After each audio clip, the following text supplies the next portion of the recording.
नमस्कार। आज हम लोग जानेंगे एथेरोस्क्लेरोसिस, हार्ट ब्लॉकेज किसे कहते हैं, क्या होता है यह, किन कारणों से होता है, इसमें क्या क्या कॉम्प्लिकेशंस देखने को मिलते हैं, अगर जो हार्ट ब्लॉकेज है तो कौन सी जांच की जाएगी, किस प्रोसीजर के माध्यम से इसको ठीक किया जाता है, होम्योपैथी में वह कौन कौन सी दवाइयां हैं जो कि एथेरोस्क्लेरोसिस हार्ट ब्लॉकेज में बहुत अच्छा काम करती हैं। तो आइए साथियों शुरू करते हैं। एथेरोस्क्लेरोसिस में जो है एक वर्ड आता है, एथेरोस्क्लेरोसिस में एक वर्ड आता है प्लाक, PLAQUE, प्लाक। इसका मतलब होता है कि कोई जमा हुई चीज है, कोई गट्ठा है, कोई थक्का है, या किसी भी चीज का गांठ हो गया है वहां के अंदर।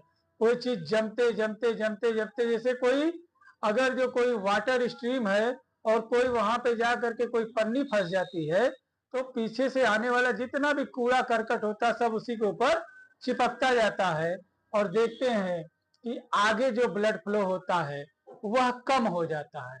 ठीक इसी तरीके से हमारे ब्लड स्ट्रीम में जो हमारा रक्त संचार का जो माध्यम है, आर्टरी, उसमें क्या होता है, फैट का, कैल्शियम का, कोलेस्ट्रॉल का या ब्लड सेल्स का कोई टुकड़ा आकर के वहां पर जो है अटक जाता है। अब इसके वजह से जितने भी पीछे जो चर्बी ब्लड में आ रही है सब वहां जमा होते होते होते होते होते नैरोइंग ऑफ द आर्टरी कर देते हैं। यानी कि जो है, जो हमारी ब्लड की आर्टरी थी, जो रक्त वाहिनी नलिका थी, अब वह पतली हो गई। तो जब ये पतली हो जाएगी तो ब्लड फ्लो कम हो जाएगा।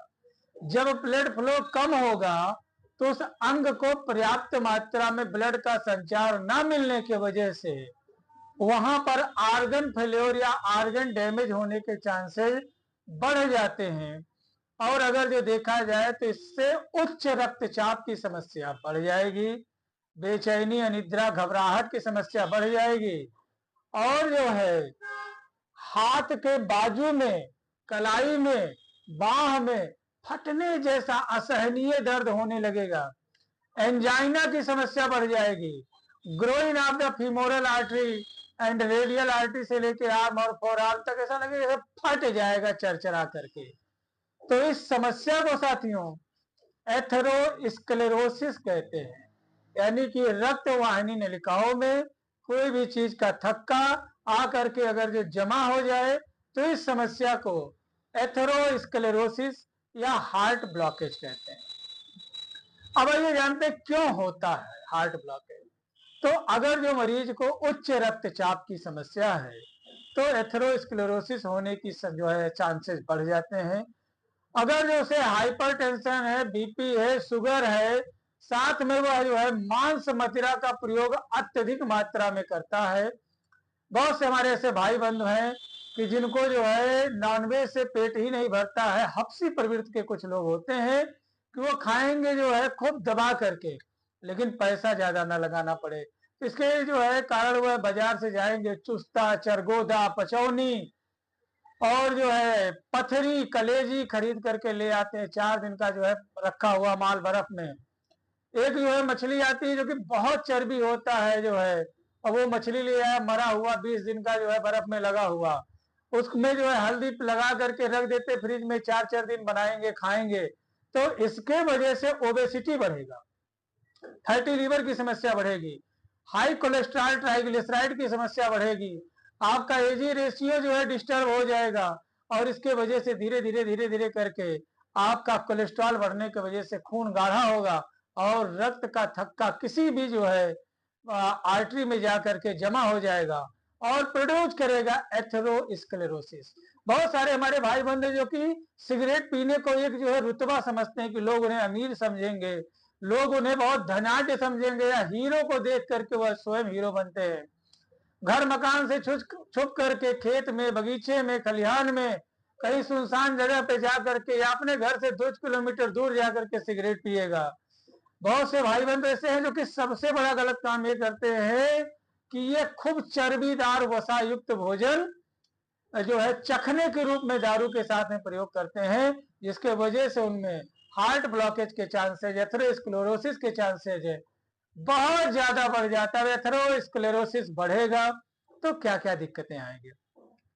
तो सबसे ज्यादा आपकी समस्या बढ़ेगी उच्च रक्तचाप, हाई बीपी हो जाएगा, बहुत तेज बढ़ेगा, सीना धड़धड़ाने लगेगा, बॉडी पसीना छोड़ देगा, आपको डिमिन्यूशन ऑफ द विजन हो सकता है, सोचने समझने की क्षमता खत्म हो सकती है, दिमाग काम करना बंद कर सकता है, सांस फूलने की समस्या बढ़ सकती है, शॉर्टनेस ऑफ ब्रीदिंग हो सकता है, ब्लर इन विजन हो जाएगा, घबराहट हो जाएगा, और हाथ की कलाई से लेके बाह तक, पैरों के पंजों से लेकर के जांघ तक लगेगा भी चरचरा करके फट जाएगा। ऐसी समस्या देखने को मिलती है।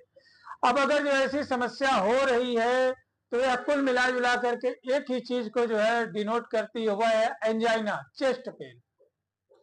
अब साथियों अगर जो ऐसी दिक्कत हो रही है तो क्या करें? कोई भी जो है ऐसी समस्या पड़ने पे किसी भी प्रकार का लेट लतीफ ना करें। ऐसी समस्या पड़ती है तो तनिक देरी ना करें, फास्ट डिसीजन ले। फास्ट डिसीजन लेना ही जो है लक कहलाता है। किस्मत क्या है? किस्मत क्या है? सही समय पर सही लोगों के बीच में होना और एक सही डिसीजन लेना किस्मत कहलाता है। जैसे ही आपकी दिशा बदलेगी वैसे ही आपकी दशा बदलेगी। इसलिए तनिक देरी ना करें, मरीज को तुरंत उठाएं और अपने नजदीकी किसी सरकारी अस्पताल में ले जाएं। अगर जो आपके शहर में कोई कार्डियोलॉजी सेंटर है, हृदय रोग विभाग है, हृदय रोग अस्पताल है, तो आप डायरेक्ट वहीं जाएं, क्योंकि वहां जाने पर आपको हृदय रोग विशेषज्ञ उस सरकारी अस्पताल में या मेडिकल कॉलेज में निःशुल्क प्राप्त हो जाएंगे। यानी जिसकी जरूरत थी बीमारी को वही डॉक्टर उसे देख रहे हैं, इसलिए रिस्पांस और अच्छा आएगा। अब जब मरीज को फास्ट ट्रीटमेंट दिया जाए, इमरजेंसी ट्रीटमेंट दिया जाए, तो उसके बाद में देखते हैं भाई कि आखिर ये क्या बीमारी है, इसको क्यों चेस्ट पेन हो रहा है। तो इसलिए साथियों जो है सबसे पहला प्रोसीजर अपनाया जाता है ईसीजी। ईसीजी के बाद में जो है देखते हैं एंजियोग्राम करते हैं, एंजियोग्राफी करते हैं। अब एंजियोग्राफी क्या चीज साथियों? एंजियोग्राफी से ऐसे समझे, एक नॉर्मल भाषा में आपको एक होम्योपैथिक डॉक्टर समझाने की कोशिश कर रहा है, आपको समस्या से अवगत कराना चाहता हूं कि यह प्रोसीजर क्या है, यह खेला क्या है, कैसे जो है यह काम करता है, किस तरीके से हम लोग देखते हैं। तो साथियों जो है सबसे पहले क्या करते हैं, एंजियोग्राफी कहने का मतलब क्या हुआ कि जहां पर वह प्लाक है उस जगह तक पहुंचना, उसके साइज को लेना कि उसकी लंबाई चौड़ाई ऊंचाई कितनी, उसका एरिया कितना है, डायमीटर कितना, वॉल्यूम कितना है, ताकि हम उसे निकालने का तरकीब सोच सकें। अब इसमें क्या होता है साथियों कि मरीज के जो है एंजियोग्राफी की प्रक्रिया को जो है अप्लाई किया जाता है। अब इसमें दो तरीके से होता है यह, चाहे रेडियल आर्टरी के थ्रू जाए या ग्रोइन जो है कॉमन फेमोलर आर्टरी के थ्रू जो है हम पहुंचे। अब इसमें क्या करते हैं, कनेक्टिंग वायर लेते हैं, इसे गाइडिंग वायर कहते हैं। वह जो है रेडियल आर्टरी के माध्यम से धीरे धीरे धीरे करके जो है डालना शुरू किया जाता है। अब कहां तक उसको ले जाते हैं? कोरोनरी आर्टरी तक ले जाते हैं। वहां तक ले जाने के बाद में क्या करते हैं साथियों कि एक जो है डाई होता है, उस डाई को प्रेस किया जाता है। जब डाई प्रेस करते हैं तो उसमें से जो है एक ब्लैक लाइनिंग आ जाता है। तो जहां जहां ब्लैक लाइनिंग है वो जगह सही है, जहां पे व्हाइट है वो जगह पर ब्लॉकेज है। यह सिंगल भी हो सकता है, मल्टीपल भी हो सकता है। अब ब्लॉकेज हमें पता चल गया कि यहाँ पर ब्लॉकेज है, तो जो है क्या करना है, कैसे उसको निकालना है, इस चीज को सोचना होता है। अब साथियों क्या होता है, बैलून टिप कैथेटर होता है। बैलून टिप कैथेटर उसी कनेक्टिंग वायर के थ्रू जो है डाल दिया जाता है। उसके ऊपर मेटल का बना हुआ छल्ला होता है जिसे स्टेंट कहते हैं। उस स्टेंट को प्लेस्ड करते हैं, बैलून को दबा देते हैं, वो फूल जाता है और जो प्लाक था, जो है जो गट्ठर था, जो थक्का था, उस स्टेंट के अंदर आया, सक करके निकाल लिया। यानी कुल मिला जुला करके आप ऐसे समझ सकते हैं, एंजियोग्राफी समझने के लिए कुल मिला जुला करके आप ऐसे समझ लीजिए कि जैसे हमारे घरों में किचन है और जगह का पाइपलाइन है, वह एक मेन पाइपलाइन से जाकर के जुड़ा होता है। ज्यादा दिनों तक जो है उसमें गंदगी बहने के वजह से वह जाम हो जाता है। फिर एक सफाई वाले भैया जी आते हैं, उसमें एक जो है तार डालते हैं। जब तार डालते हैं तो डालते जाते एक जगह जा करके तार जो है रुक जाता है, ठक ठक की आवाज आती है, और भैया ये कहते हैं कि भैया ये यहाँ पे चोक है, जाम है। यही सेम प्रक्रिया जो है एंजियोग्राफी के लिए प्रयोग किया जाता है कि कहाँ पे जाम है, कहाँ पे थक्का जमा हुआ है, उसी को जो है एथेरोस्क्लेरोसिस कहेंगे, और ये जांचने की प्रक्रिया हो गई एंजियोग्राफी। समझ गए साथियों? अब आइए जानते हैं इस मुसीबत से निकलेंगे कैसे। तो साथियों जो है गांठ की जानकारी करने के लिए जो हमने उसकी ग्राफी की, जहां तक हम कनेक्टिंग वायर को ले गए उसके बाद में हम कैमरे में देख रहे हैं, फोटो आ रहा है कि इस जगह पे गांठ है, इसका पता लगाना कहलाता है एंजियोग्राफी। और स्टेंट डालना, टिप बैलून कैथेटर डाल करके उस गांठ को, उस थक्के को जो है बाहर निकालना जो है कहलाता है एंजियोप्लास्टी। अब ऐसा नहीं है कि जो है एंजियोप्लास्टी के बाद में समस्याएं नहीं आती। विशेषज्ञों का मानना है, बहुत सारे जो है थेसिस मिलेंगे, रिसर्च मिलेंगे, उसमें लिखा रहता है कि यह एक बहुत ही अत्याधुनिक जो है प्रक्रिया है, इसके माध्यम से मरीजों को बचाया जाता है। लेकिन कुछ केसेज में स्ट्रोक की समस्या, हार्ट अटैक की समस्या, इन्फेक्शन की समस्या, पेन की समस्या बढ़ जाती है। तो ये हो गया साथी।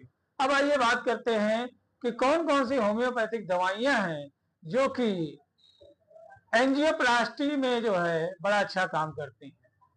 कौन कौन सी ऐसी दवाइयां हैं जो कंप्लेंट्स आफ्टर एंजियोप्लास्टी में बहुत अच्छा काम करती हैं, या और आसान कर देते हैं, वह कौन कौन सी होम्योपैथिक दवाइयां हैं जो कि एथेरोस्क्लेरोसिस, हार्ट ब्लॉकेज में बहुत अच्छा काम करती हैं। जी हाँ दोस्तों, तो आज बात करेंगे top homeopathic medicine for atherosclerosis, heart blockage. तो जी हाँ दोस्तों, पहली दवा है aconite napellus. Sudden and violent turmoil in circulation चीज देखने को मिलता है कि रक्त में अचानक से होने वाले परिवर्तन में भी एकोनाइट का बड़ा जबरदस्त रोल है। दूसरी मेडिसिन है साथियों क्रेटेगस ऑक्सीकैंथा। जबरदस्त होम्योपैथिक मेडिसिन है। यह हृदय में होने वाली हर तरीके की असामान्य गतिविधियों को जो है कंट्रोल करने में दवा पूर्णतः सक्षम है और हृदय को नरिशमेंट प्रोवाइड करती है।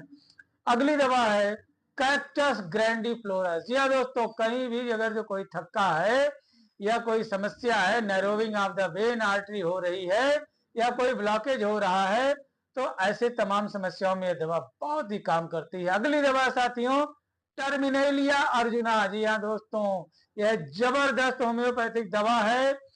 यह जो है थक्के को गला करके हटा देगी, थक्के को निकाल देगी और आपको पता भी नहीं चलेगा। अगली दवा है साथियों साइलेसिया। साइलेसिया के बारे में इतना ही कहना चाहूंगा कि जितनी प्रक्रिया एक सर्जरी के दौरान होता है, किसी भी चीज को चीर फाड़ करके, काट करके निकालने के लिए, या यूं कह लें कि जिस माध्यम से जो है प्लाक को निकाला गया है, उस माध्यम को कंप्लीटली यह दवा विदाउट सर्जरी करने में कैपेबल है, सक्षम है। ऐसा मेरा मानना नहीं है, मेरा कहना नहीं है, किताबों में लिखा है। और होम्योपैथिक महाविशेषज्ञों ने, फादर ऑफ होम्योपैथी के जनक डॉक्टर सैमुअल हनीमैन साहब के सिद्धांतों में और उनके जो है तथ्यों में आसानी से आप देख सकते हैं, जहां पर इसके बारे में, इन दवाइयों के बारे में बात किया गया है। अगली दवा है साथियों जबरदस्त होम्योपैथिक दवा है एलियम सटाइवम। जी हाँ दोस्तों, अगर जो खून बहुत गाढ़ा हो गया है, चर्बी की मात्रा बढ़ रही है, मोटापा दिन प्रतिदिन बढ़ता जा रहा है, अगर जो आपने बहुत सारा फास्ट फूड खाया है, जंक फूड खाया है, और अब साथियों अगर जो यहाँ पे obesity due to excess fast food, junk food, अगर जो आपने बहुत ज्यादा आइसक्रीम, एडिबल ऑयल वाली आइसक्रीम, फ्रोजन डिजर्ट वाली आइसक्रीम जिसमें तेल में जो है चीनी घोर करके आर्टिफिशियल फ्लेवर के साथ में घोर दिया गया है, आप जो है 4 खा रहे हैं, बेटा 1 खा रहा है। तो खूब पिज्जा, खूब मोमोज, बर्गर, चाउमीन, पास्ता जो है आप खा रहे हैं, ऊपर से न्योमी म्योनी और जो है क्रीम भी लेकर के खूब दबा के खा रहे हैं, फूलते जा रहे हैं। तो खून गाढ़ा हो जाता है, कोलेस्ट्रॉल की मात्रा बढ़ जाती है। तो ऐसे मरीजों के लिए जिनका कोलेस्ट्रॉल ट्राइग्लिसराइड बहुत ज्यादा बढ़ा हुआ है, उच्च रक्तचाप की समस्या रहती है, तो ऐसे मरीजों में साथियों राउल्फिया और एलियम सेटाइवम जबरदस्त होम्योपैथिक दवा है। अब अगर जो एथेरोस्क्लेरोसिस हार्ट ब्लॉकेज को देखें तो इसका सबसे बड़ा कारण होता है बहुत ज्यादा डिप्रेशन में रहना, टेंशन में रहना, पारिवारिक कलह का होना, बहुत ज्यादा सैड माहौल में रहना, बहुत एकांत रहना, बहुत ही अकेलापन साथियों जो है। इसके अलावा शुगर, उच्च रक्तचाप की समस्या, अत्यधिक टेंशन, डिप्रेशन कहीं ना कहीं इंसान को हृदय संबंधी समस्याओं में डाल देती है, क्योंकि मामला दिल का है तो बीमारी दिल से ही शुरू होगी। इसलिए बातों को दिमाग से सुने, आंखों से देखें, यही निपटारा कर दें, दिल तक लाने की जरूरत नहीं है। यह दिल है, हर किसी से लगाने की जरूरत नहीं। तो आशा करते हैं साथियों वीडियो आपको समझ में आएगा। बस इतना ही नियम अपने डॉक्टर के परामर्श के अनुसार 10 मिनट, 5 मिनट, आधा घंटा, 1 घंटा योगा, व्यायाम, कसरत करें। सुबह में भोजन से पहले अपने डॉक्टर के परामर्श के अनुसार कई तरीके के खट्टे मीठे फलों का प्रयोग करें। दोपहर में भोजन से पहले कई तरीके का जो है सलाद का प्रयोग करें। खुशहाल रहें, तंदुरुस्त रहें, स्वच्छ और स्वस्थ वातावरण में रहें। बवाली बगवादी टेंशनाइज इंसान के पास बिल्कुल मत जाएं और अपने घर के दरवाजे पे लिख करके टांग दें, मस्त हैं, मस्त कर सकते हैं, खुश हैं। अगर जो अगले को खुशहाल कर सकते हैं तो ही अंदर आए, अन्यथा आपका स्वागत कहीं और हो सकता है। जय हिंद, जय भारत, जय होम्योपैथी।